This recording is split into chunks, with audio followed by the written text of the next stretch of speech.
பம்மல் பிரதான சாலையில் சிலிண்டர் ஏற்றி வந்த ஈச்சர் சரக்கு வாகனம் சாலை பள்ளத்தில் சிக்கி கவிழ்ந்த நிலையில் உள்ளது. மீட்க தீவிரம் காட்டி வருகின்றனர்.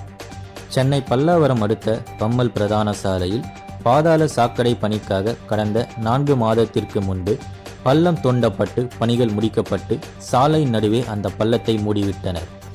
இருப்பினும் அந்த பள்ளம் சரிவர மூடப்படாததால் சாலையில் செல்லும் வாகனங்கள் அடிக்கடி விபத்து ஏற்பட்டு வந்ததாக கூறப்படுகிறது. இந்த நிலையில் மாதாவரத்திலிருந்து சிலிண்டர் ஏற்றி வந்த வாகனம் பள்ளத்தில் சிக்கி சாய்ந்தவாறு உள்ளது. இதனால் பல்லாவரத்திலிருந்து பம்மல், அனகாபுத்தூர் மக்கள் சிரமத்தோடு கடந்து செல்கின்றனர்.